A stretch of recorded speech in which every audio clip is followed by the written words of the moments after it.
Tu éxito financiero comienza aquí. Con Fellito ABC Finanzas, tus inversiones alcanzan nuevas alturas. Hola, ¿qué tal? Una vez más con ustedes, ABC Finanzas. Como había prometido, este es la segunda entrega de la serie Educación Financiera con Propósito. En esta entrega, el tema es ahorro versus inversión. Ahorro versus inversión. Entender la diferencia entre ahorros e inversión cambia tu vida, porque la mayoría de la gente no tiene bien claro cuándo están ahorrando o cuándo están invirtiendo o cuándo literalmente su ahorro se convierte en una especie de recipiente de agua con una perforación muy pequeña. Imagínate que tienes 1 litro de agua o de líquido y con una aguja de esa finitita que se usan las personas para inyectarse la insulina, fíjese que es una aguja muy pequeña, le hace un pequeño orificio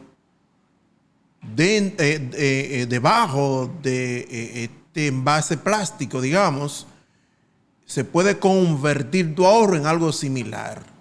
No se nota el flujo del líquido cayendo, especialmente si está sobre la tierra o en una grama, un césped, pero sí se nota que el recipiente va bajando de nivel.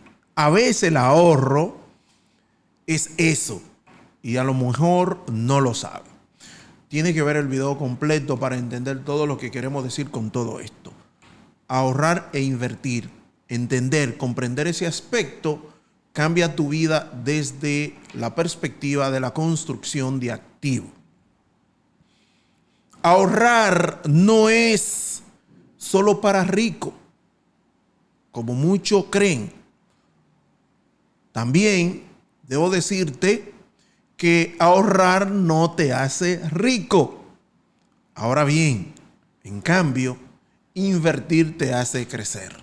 Y cuando hablamos de inversión, puede ser para aquella persona humilde que apenas puede sacar una pequeña parte de sus ingresos, o aquella persona de clase media que tal vez puede separar un 10, un 15, un 20%, un 5% o menos, como le decía en el primer programa, para ahorrar, o aquellos inversionistas ya experimentados y empresarios que pueden ya planificar los recursos necesarios para la construcción de patrimonio, construcción de activo.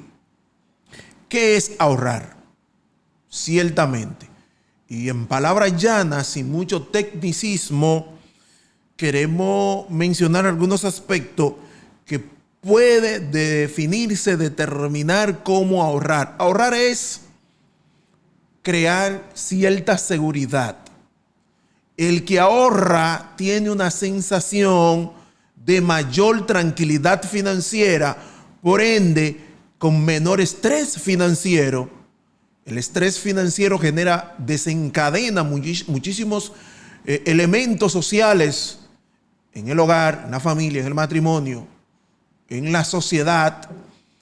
Cuando una persona tiene estrés financiero, cuando no puede pagar sus cuentas, cuando no puede alcanzar la quincena o el mes con los recursos que recibe con sus trabajos o su empleo o su emprendimiento, cuando el hombre en una sociedad como la sociedad latinoamericana, cuando el hombre no puede responder a las responsabilidades del hogar, esto genera un estado de ansiedad, de estrés financiero y desesperación.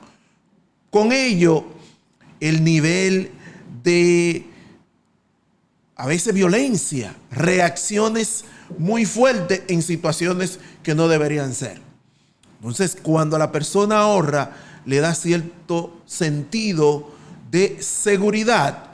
Digo cierto sentido porque el ahorro no lo resuelve todo, pero te encamina en el camino hacia la tranquilidad mental, emocional y espiritual. Ahorrar es también crear liquidez, crear dinero disponible en el sentido de poder responder a cualquier emergencia, por consiguiente, no generar estrés financiero. Ahorrar es prever cualquier intervención de emergencia. Cuando tú ahorras y puedes ahorrar por partidas, ¿a qué me refiero? Cuando define el propósito de tus ahorros, tomando en cuenta que hay un ahorro que debería ser para fondo de emergencia. Sí, fondo de emergencia, Fellito, ¿qué es el fondo de emergencia? ¿Con qué se come eso? El fondo de emergencia es un fondo económico que cada persona debería tener para cubrir necesidades fundamentales, lo que llamamos gastos fijos regulares, constantes y necesarios para la sobrevivencia. Por ejemplo, si vives en renta o alquiler, es un gasto recurrente y necesario. La alimentación diaria, digamos, los servicios básicos son gastos necesarios.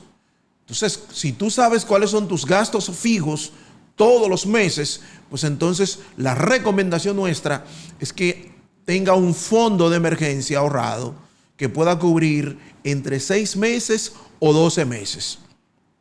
Supongamos, por poner un ejemplo simple, si sabes que tus gastos fijos son,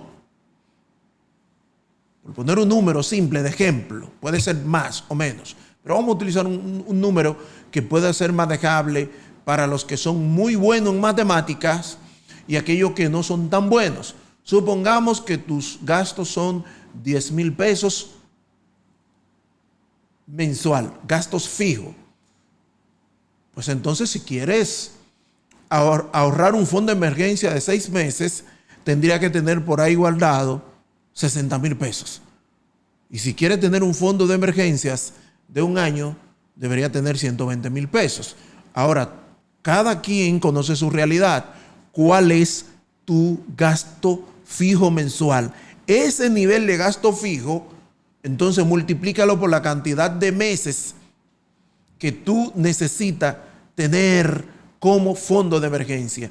Y esto te va a amparar cuando, si en un momento determinado te quedas sin empleo, en un momento determinado te quedas en el hogar, en la casa, enfermo por un periodo de tiempo, pues tienes la tranquilidad de cubrir las necesidades básicas sin tener que recurrir a préstamos y otros endeudamientos que la gente incurre cuando sucede esto. Pero también este fondo de emergencia puede ser utilizado para una situación de salud, de enfermedad familiar o personal. Ahora bien, si la persona utiliza una proporción del fondo de emergencia, la recomendación es reponerlo y tenerlo ahí. Ahora, ¿dónde debo tener ese fondo de emergencia guardado? ¿Debajo del colchón? ¿En una cajita o en el cajón, en una gaveta, en la habitación? Mi recomendación es tener ese fondo de emergencia invertido en una inversión, en un ahorro de alta renta. Dinero que tú puedes tener acceso a ello con rapidez y sin necesariamente ser penalizados. Por ejemplo, en República Dominicana existen instrumentos como los fondos de inversiones líquidos que te permiten tener un dinero por un plazo de un mes y a partir de ese vencimiento se renueva automáticamente, logrando darte renta por encima de la inflación, y cuando necesite parte de ese dinero, pues entonces recupera parte de ese dinero para resolver mientras tu dinero mantiene el nivel, la compensación de la inflación. Precisamente al inicio decía que el dinero en una cuenta de ahorro pudiera ser como un envase que fue perforado por la aguja que se utiliza para inyectar la insulina, porque el dinero ahorrado en una cuenta normal, una cuenta de ahorro tradicional, no compensa el impacto de la inflación. Supongamos que en República Dominicana o en cualquier país donde nos está viendo y escuchando, la inflación es promedio 4%. Si el dinero lo tienes ahorrado en una cuenta de ahorro y el banco te está pagando el 1% o el 1.5% o el 2%, vamos a quedarnos en un número, digamos, intermedio, 2%. Si el banco te está pagando el 2% por tener el dinero en su cuenta de ahorro tradicional y la inflación del país es un 4%, no está teniendo rentabilidad, porque hay un elemento intangible, no visible, llamado inflación, que te está absorbiendo el dinero. ¿Qué es la inflación? La pérdida de valor de la moneda de una demarcación territorial de un país. Es decir, lo que tú comprabas con 100, ahora necesitas 104 para comprarlo. Es decir, el billete de 100 ya no vale 100, sino vale 96, porque ha perdido el valor de 4. Y eso pasa con el dinero que está en tu billetera, en tu cartera, en tu bolsillo, en tu gaveta. Por eso es la importancia de la inversión inteligente. Errores comunes del ahorro sin propósito. Cuando la gente ahorra sin propósito y sin estar bien definido, nunca logra algo tangible. Puedas que disfrute mucho, puedas que suba mucha foto y video a las redes sociales demostrando que es una persona que va a muchas actividades, viaja mucho. Sin embargo, si no tiene un plan de ahorro con propósito, no puede mostrar logros tangibles. También, cuando se ahorra sin propósito, se tiene sentimientos de estancamiento. Sin lugar a dudas, la sociedad mide el progreso, el avance y el crecimiento de los individuos de acuerdo a los logros tangibles que pueda mostrar, como un buen vehículo, una buena casa, un buen apartamento, una finca. Cuando la persona puede exhibir eso, entonces la gente entiende que económicamente está creciendo. Cuando no hay ahorro con propósito, no se puede tener tranquilidad, y esto genera lo que se llama estrés financiero, que ese estrés financiero es detonante de muchas cosas que vivimos a diario. ¿Qué es invertir entonces? Hablamos porque el tema de hoy es ahorro versus inversión. ¿Qué es invertir? Invertir principalmente es planificar para el crecimiento. Diga esto, invertir es planificar para el crecimiento. Ahora, ¿cómo invertir? ¿Dónde invertir? ¿De qué manera invertir? Ningún experto puede darte una respuesta automática de cómo, dónde, cantidad, monto de inversión, porque las inversiones tienen algo que le llaman niveles de riesgo. Y el inversionista o inversor tiene algo que le llaman apetito de riesgo. Por ejemplo, no es lo mismo un joven o una joven con edades, digamos, entre 20 a 30 años. Su nivel para probar y la oportunidad en la vida de este joven o esa joven es mayor que alguien con mayor edad.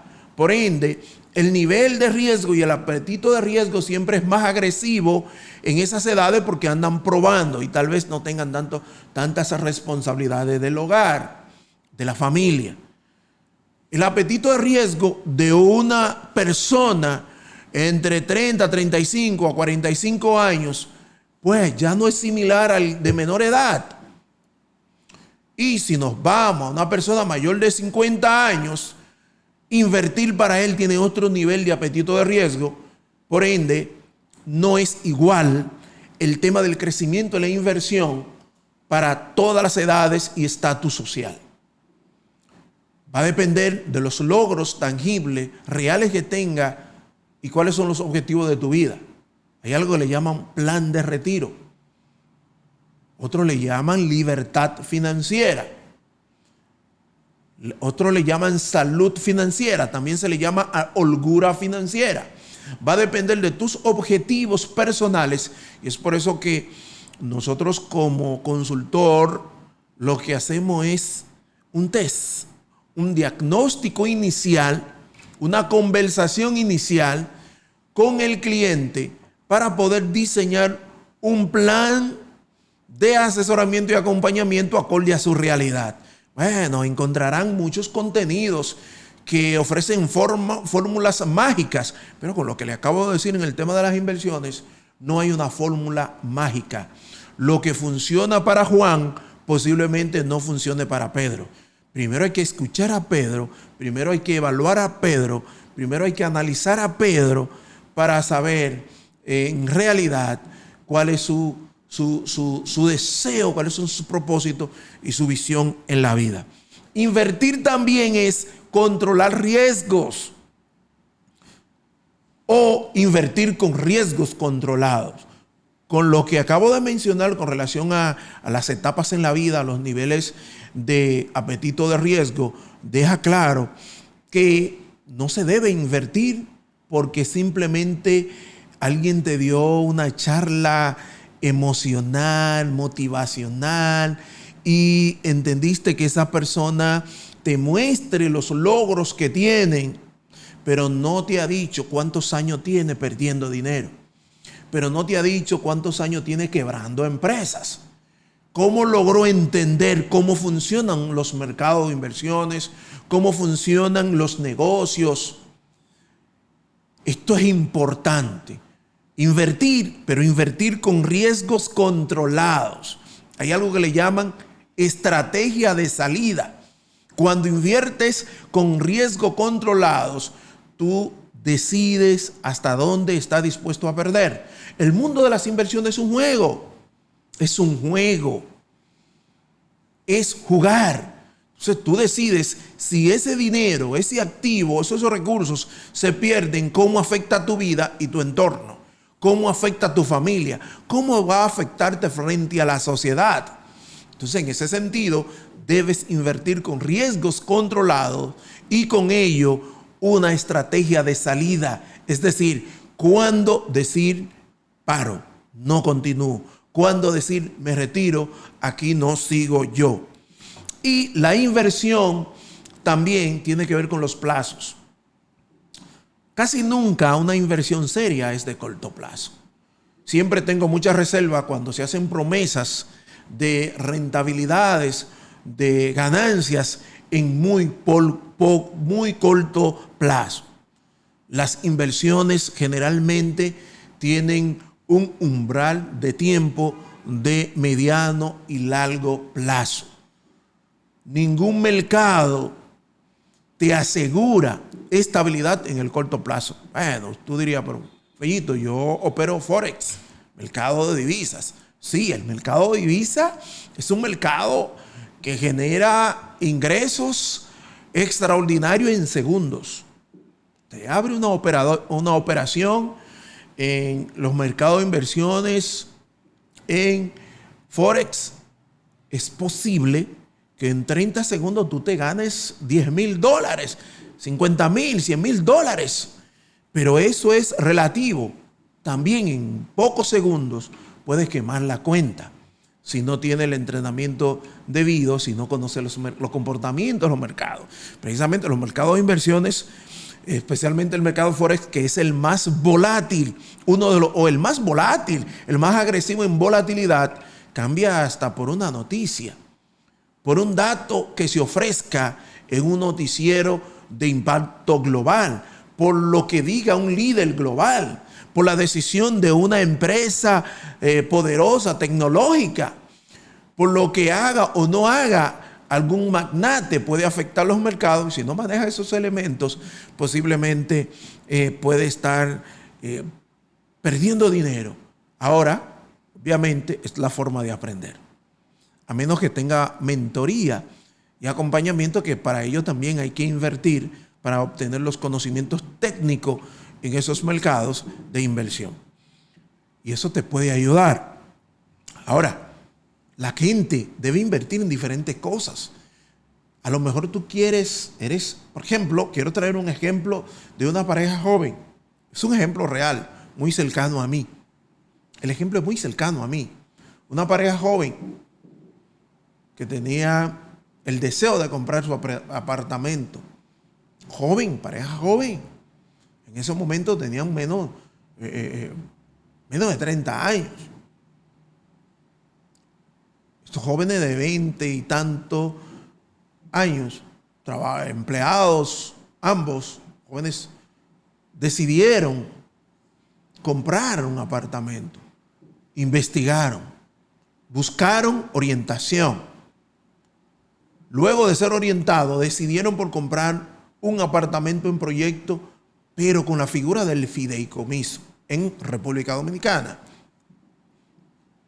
Estos jóvenes, dentro de su planificación, duraron un año depositando un pago, un anticipo para el inicial en la cuenta del banco que maneja el fideicomiso, y lograron, después de un año, más o menos un año, reunir más de lo que se necesitaba para el inicial. Por consiguiente, el financiamiento fue por un monto inferior a lo que se estimaba, y con ello lograron una cuota mensual que se hace similar al pago de la mensualidad de un apartamento.